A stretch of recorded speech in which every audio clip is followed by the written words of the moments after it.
John McMullen probably feels like he's had a full season of football already. Got a day off, and we're making it work. And the Eagles did have off today. He'll be back at the NovaCare Center tomorrow. 97.3 ESPN.com has coverage of training camp. Click on the McMullen coverage at the top of the webpage and get all the Eagles news from John. And, John, I know the Eagles had a day off today, but plenty to go over as they get ready to get back on the field tomorrow. But real quick, they were supposed to have 3 padded practices. They already changed that, right? Yeah, they did. They switched it up a little bit, and they took the pads off on Monday and did one of those 10-10-10 practices, which is basically based on execution, sort of not total walkthroughs or anything of that nature, but it's sort of like going against the scout team, the offense against the defensive scout team, and vice versa. So they scaled it back a little bit, and Doug kind of talked about that early in camp. He didn't say, hardcore, we're going 3 days and 1 day off. He would say, he'll assess it as it goes on, and that's what he did. He felt it was time to scale it back a little bit, and I think you'll see him change up throughout camp and just get a feel for how the players are playing, and that's kind of what Jason Peters talked about when he spoke at camp, and saying that Doug is more open to veteran players and getting a feel for how the players are reacting to certain situations, and he'll be more malleable with that type of situation as far as practicing. Yeah, but it seems like his practices have been well received. I know that people aren't going to rip the guy right there while he's there, but they've been very open to ripping Chip Kelly while he's not here. We'll get into that in a minute, but they're not going to sit there and rip his practice. But, I mean, the sense is that the old school way of, the more football-esque way of practicing is being more well received. Yeah, I mean, it is. Anytime you attempt something new, people are going to question it, and that's what Chip did. So if it doesn't work out, and it didn't work out in the end, you're going to have a lot of people saying, I told you so. And I said, this isn't going to work. And now that you're back to a more traditional football environment, this is basically the way most teams do it, and the way all teams did it back at some point. It becomes easier to say, well, this is the way you should do it. It doesn't necessarily make everything that Chip tried to do wrong, but it's pretty clear. Anytime you try something new, it better work or you're going to get criticized for it.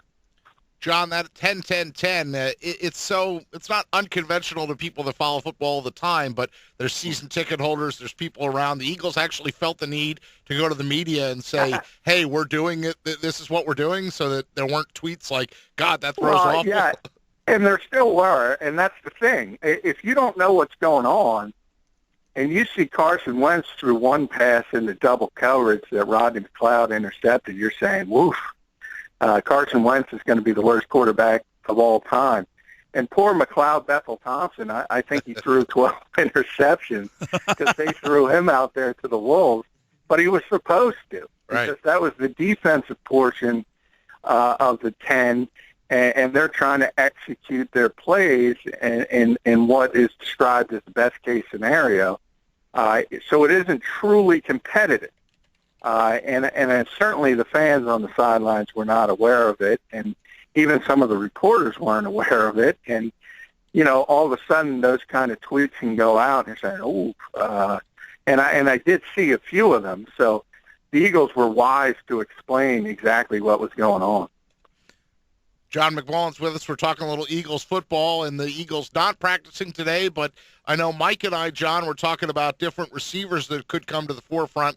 And you've learned a little more about Josh Huff from one of his colleagues.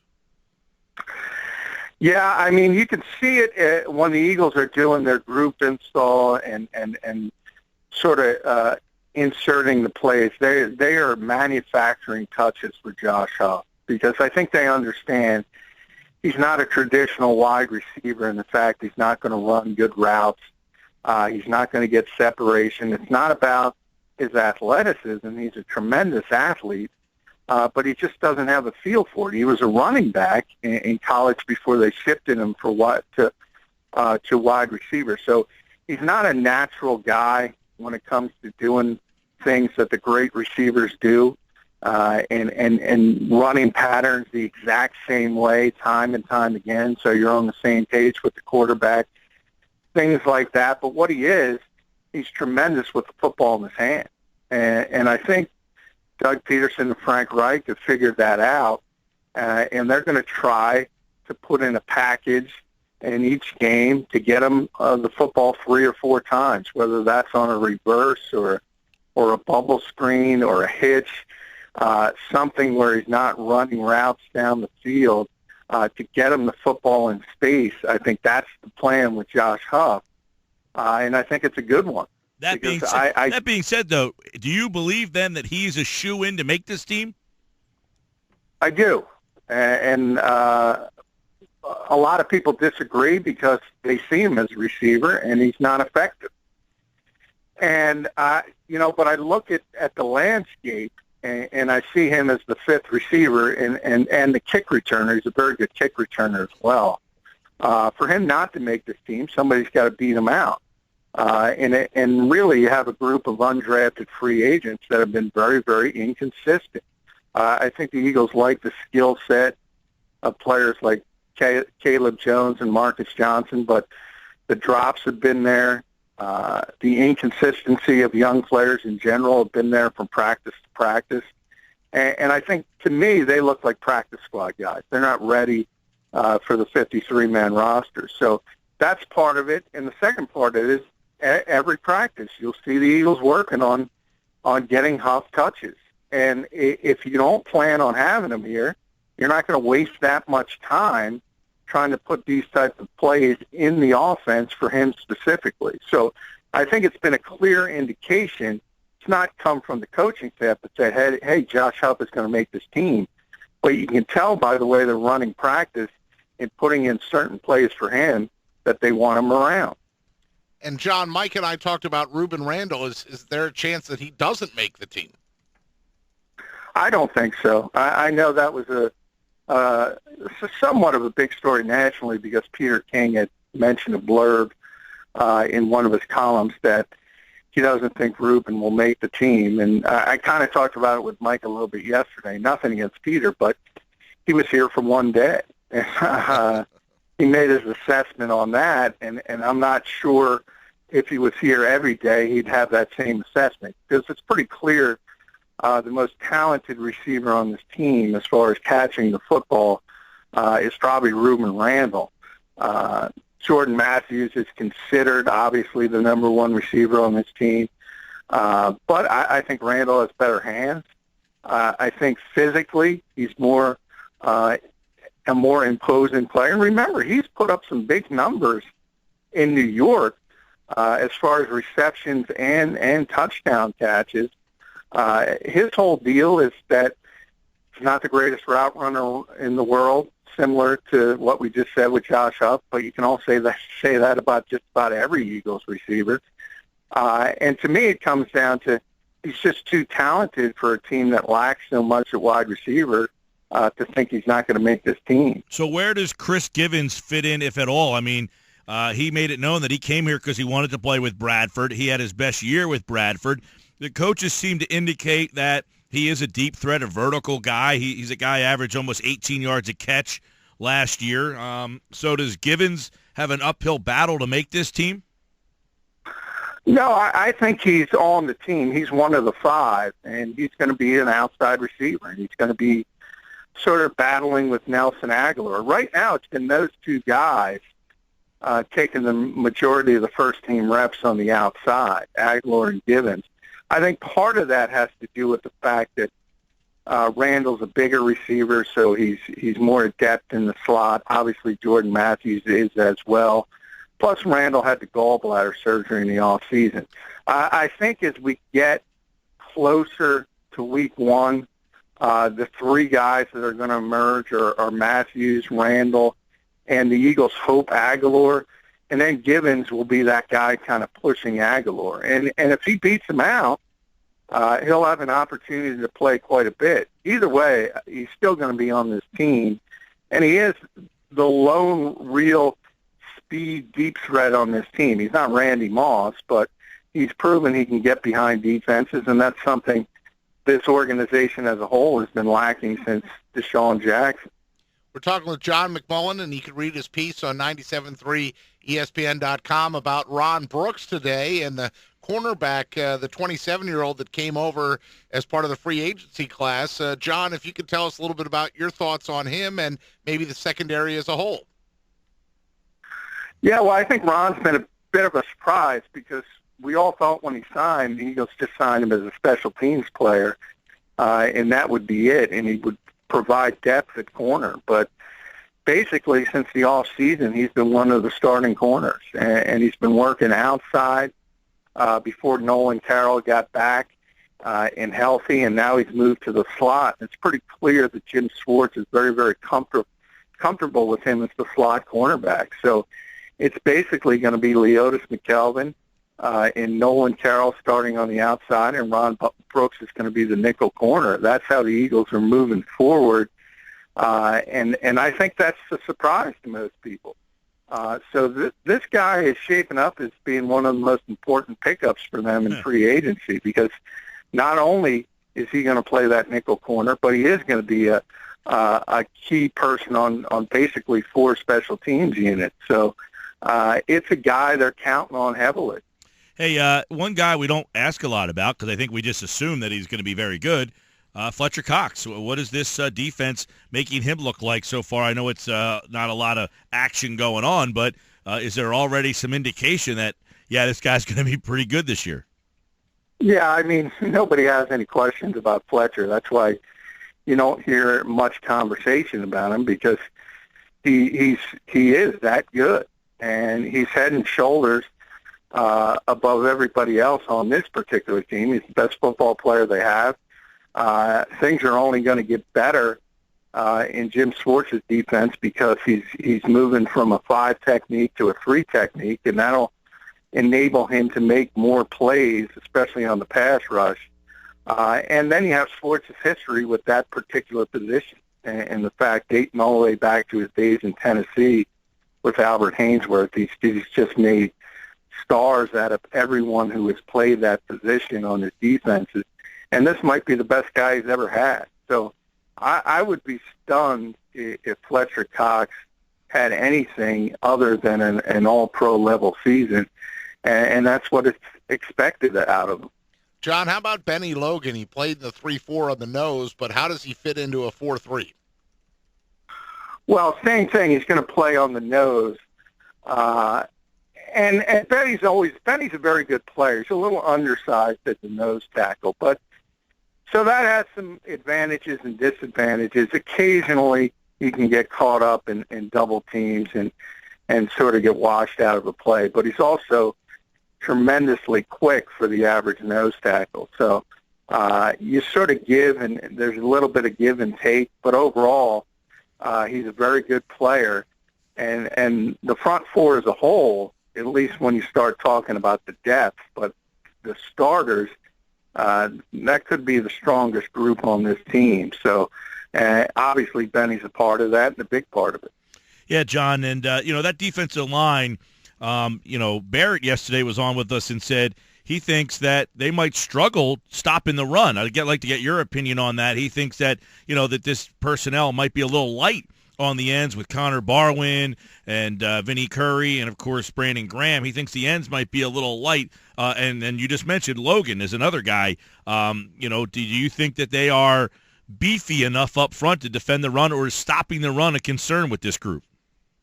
It is a concern a little bit. He's right, and you could add Jordan Hicks to that mix, because I don't think he's as big and stout as you want from a typical middle linebacker. And I said before, his natural position is on the weak side. So you'll have a number of positions where you're not as stout as you would like to be. For instance, Vinny would be fine on the right end, but as a base left end, he's a little light. And we'll see how that works out. But as I said with Logan, there's some give and take with that, and the fact that he's so quick on occasion he's going to blow up plays in the backfield. So that can help you. In the power running game, though, yeah, he's going to be susceptible, especially when you have some of those big road grading offensive lines. Dallas mainly comes to mind first. They can get a double team on him and probably push him off the line of scrimmage. So it's going to be an issue from week to week. They're not going to be lights out in the run game, but I think they're going to be average to above average, and I don't think it's going to be a real detriment to this team. Give me a guy, in your opinion, that will surprise on the defensive side of the ball. I think it's going to be Brooks for a number of reasons. I think because people assumed he wasn't going to play in the base defense, and now as the nickel corner, he's probably going to be out there 55 to 60% of the time. So, number one, he's going to be playing a lot. And number two, he's got, if you look at him, he just looks like a slot corner in today's NFL. He's a little bit short, obviously, to play on the outside, but he's got tremendous short area quickness. And Jim Schwartz thinks he can play the position, and I got a default for him. So I think he's going to be an upgrade, certainly, of what they had last year. And the fact that I think people don't realize how good the corners were in Buffalo last season. A lot of people talk about the Bills taking a huge step back when Jim left and Rex Ryan came in. And that's true for the most part, except at corner, where they had Gilmore and Ronald Darby and Leotis McKelvin and Ron Brooks. So they were really, really deep at the cornerback position. And that's why Brooks didn't get to play a lot out there. Coming here, I think he's going to be a big upgrade at that particular position. Yeah, and, one spot we talked about yesterday, and John wrote about Eric Rowe over at the website. You can read that article, is, you wonder – Rowe has struggled with but the competition there, will it make a bunch of average to good players play a little bit better? It seems that there is a lot of competition in that secondary, John. And let's go to the other side of the ball, where on the offensive side we've talked a lot about the wide receivers, but that offensive line. And one question that I think I want to get your opinion on is: do you think the offensive line is upgraded from last year? Because you look at it, really 4 of the 5 guys are back.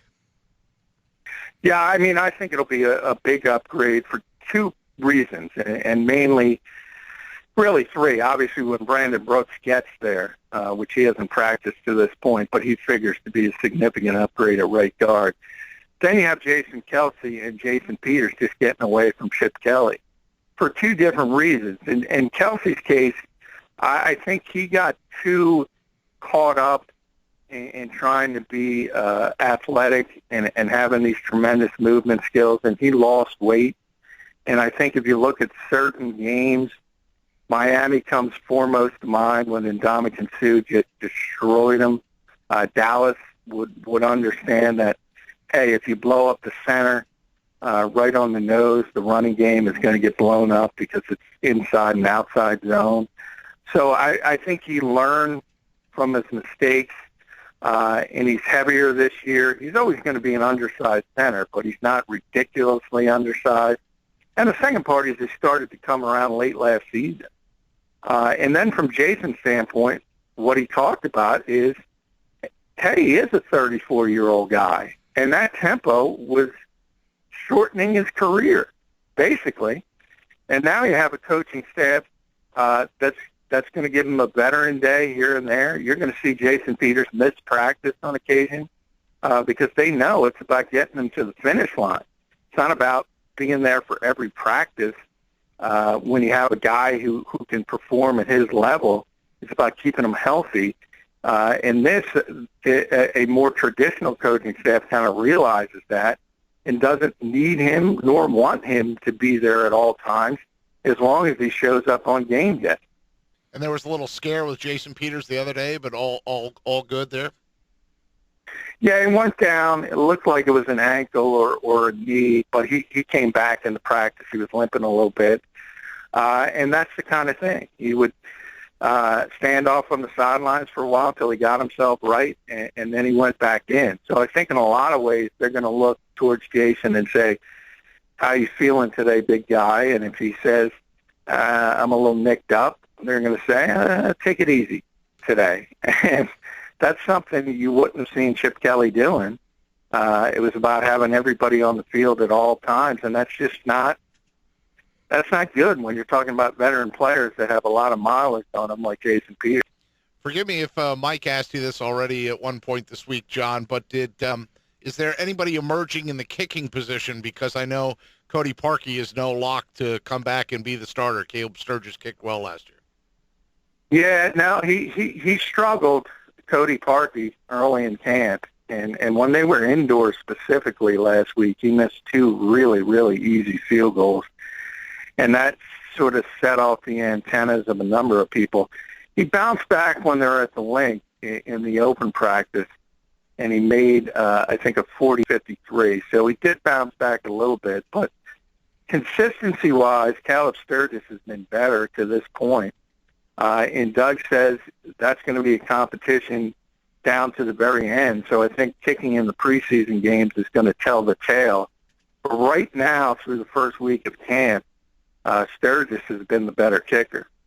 Should be interesting. You mentioned kickers, but hey, we know that the kicker's position almost kind of cost the Eagles a playoff in a couple of years ago in that game against the Saints, and it is increasingly, especially with the extra points being moved a year ago, that position is really. And somebody drafted a kicker in the first round this year. Crazy.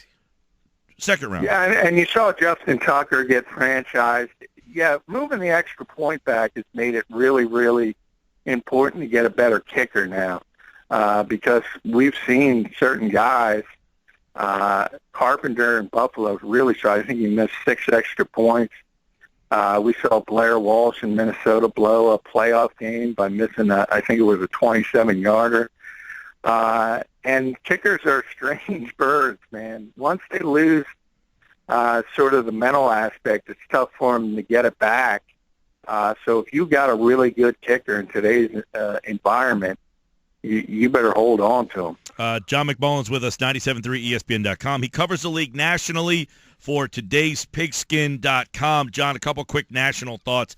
We've seen the end of Trent Richardson, former number 3 pick overall, cut again by Baltimore.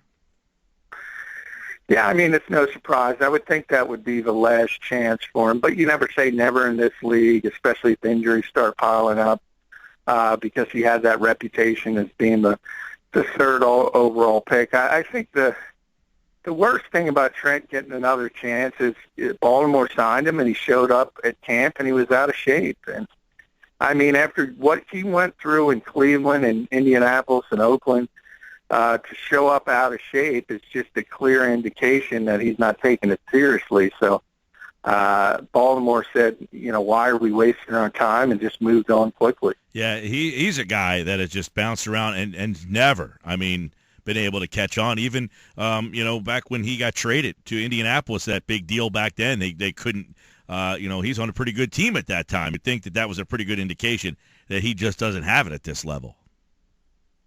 Yeah, and I think that was that one deal with people are questioning how Ryan Grigson still has his job after that deal.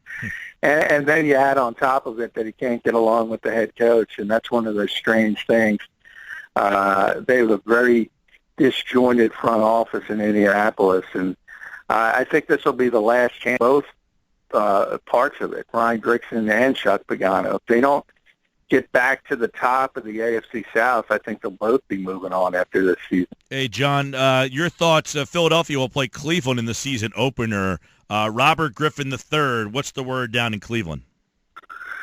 Yeah, he's going to be the starter. They haven't officially announced it, but Hugh Jackson had said he's going to name the starter before the first preseason game. So that was a clear indication that it really wasn't an open competition as they claimed it would be. And obviously when you talk about Josh McCown, who's 36, 37 years old, and Cody Kessler's the rookie draft choice, it wasn't exactly going to be Joe Montana versus Steve Young anyway.